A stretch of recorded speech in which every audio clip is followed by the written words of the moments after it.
sommes rassemblés pour commémorer l'armistice signé à 5h15 du matin, ce 11 novembre 1918. La Première Guerre mondiale s'achève, une guerre meurtrière qui aura décimé une génération d'hommes, les forces vives de la nation, et laissé derrière elle, outre les morts, de nombreux mutilés, des veuves, des orphelins. Les poilus de 14-18 ont sauvé la patrie, et ces quelques instants que nous consacrons à leur rendre hommage chaque année empêchent que leurs souvenirs ne s'envolent dans les poussières de l'histoire.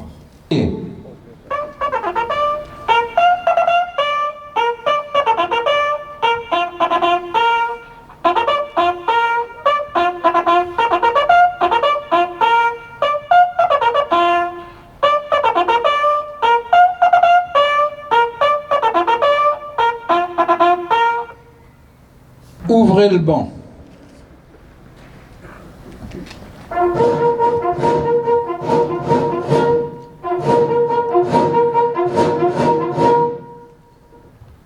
La médaille de reconnaissance de la nation. Je te remets le titre de reconnaissance de la nation. Recevoir également la médaille commémorative Barrette Algérie. Monsieur Claude Perrault va recevoir la médaille de reconnaissance de la nation.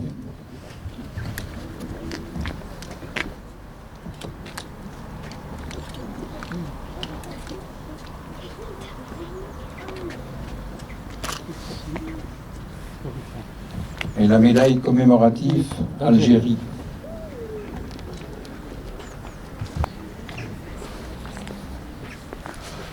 Je vais vous demander de regagner vos places. On prendra la photo après, en finale. 11 novembre. La fin des combats de la Grande Guerre a marqué les consciences et imprégné les mémoires. Événement qui transcende le temps et franchit les générations. Nul besoin d'ajouter une année ou un millésime. Ce jour et ce mois ont intégré depuis plus d'un siècle notre patrimoine commun. À la 11e heure, du 11e jour, du 11e mois, après 4 interminables années, le canon s'est tu, la fureur s'est calmée. Le dernier mort, le dernier tir, la dernière détonation. Depuis Compiègne, où l'armistice a été signé à l'aube, jusqu'au front, du premier des clairons à tous les clochers de France, de l'esplanade de chaque ville à la moindre place de village. Une déferlante de soulagement, un soupir de délivrance ont traversé le pays de part en part. Derrière l'allégresse, derrière le tricolore flottant aux fenêtres et les Marseillaises triomphantes, partout le deuil, les blessures inguérissables, les ruines matérielles, morales et humaines qui se sont installées pour longtemps. Des mères et des pères qui n'ont pas retrouvé leur fils, des fratries qui n'ont pas retrouvé leur père, des épouses et des époux qui ont perdu l'être aimé.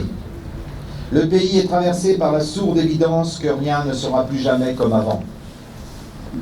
En ce jour, dans les nécropoles, devant les monuments aux morts, sur les places de toutes nos cités, toutes les générations rassemblées, nous nous souvenons de ceux qui se sont battus pour la France entre 1914 et 1918, de ceux tombés au champ d'honneur sur tous les fronts, d'Orient et d'Occident. Nous nous souvenons du combat valeureux de tous ceux qui, venus des 5 continents, ont défendu un sol qu'ils n'avaient auparavant jamais foulé. Les noms gravés sur nos monuments aux morts nous rappellent constamment les valeurs d'honneur, de courage, de dévouement et de bravoure. Ils nous rappellent la fraternité d'armes.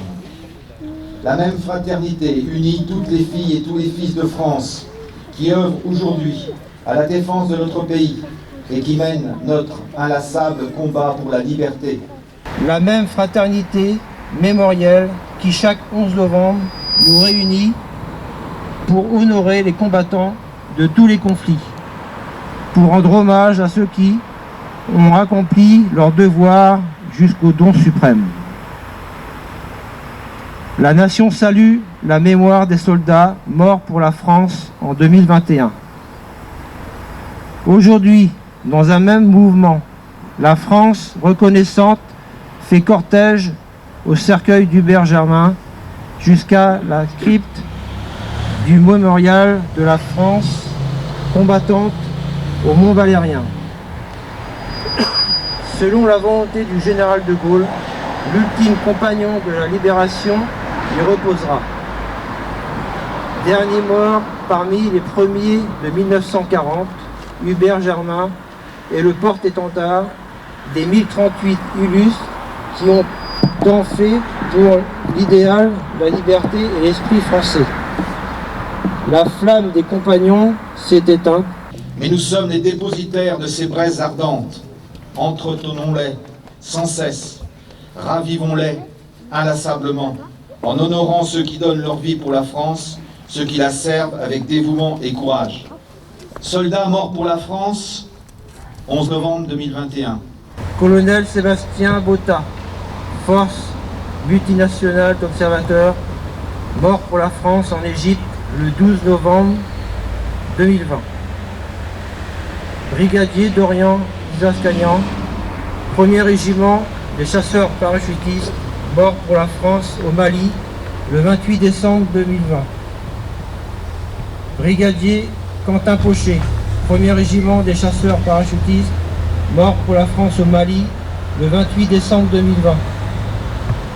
Maréchal des logis Tibéri Maury, 1er régiment des chasseurs, mort pour la France au Mali le 28 décembre 2020. Sergent-chef Yvonne Young, 2e régiment de hussards, morte pour la France au Mali le 2 janvier 2021.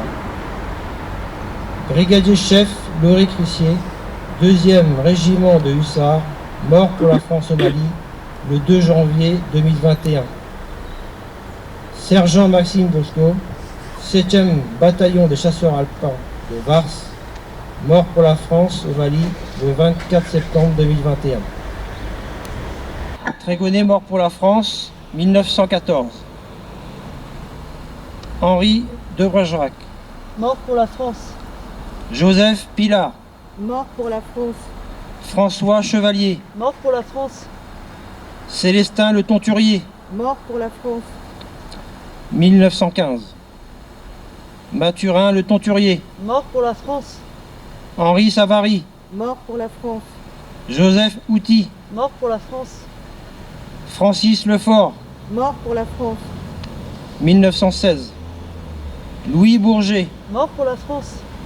Marie-Ange Merdrignac. Mort pour la France. Théophile Brien. Mort pour la France.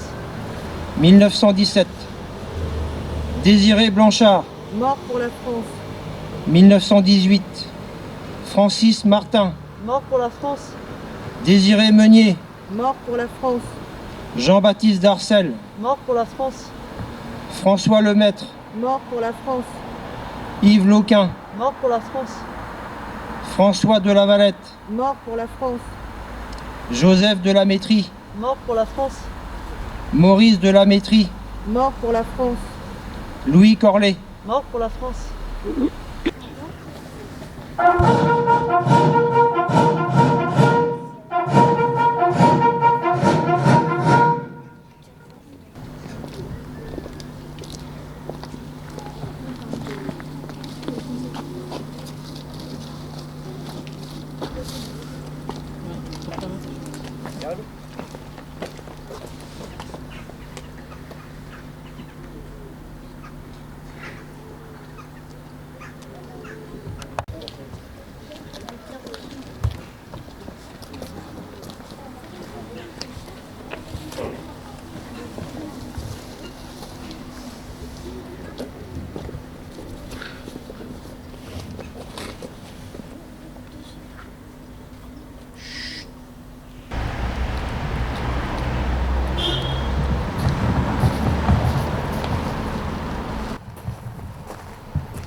Les présidents des associations aussi peuvent venir saluer leur part.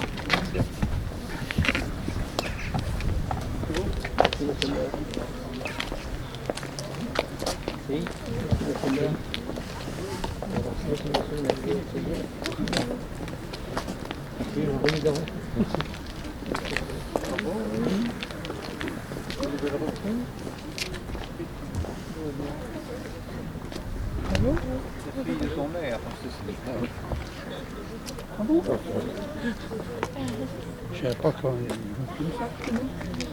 c'est très bien.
Thank you.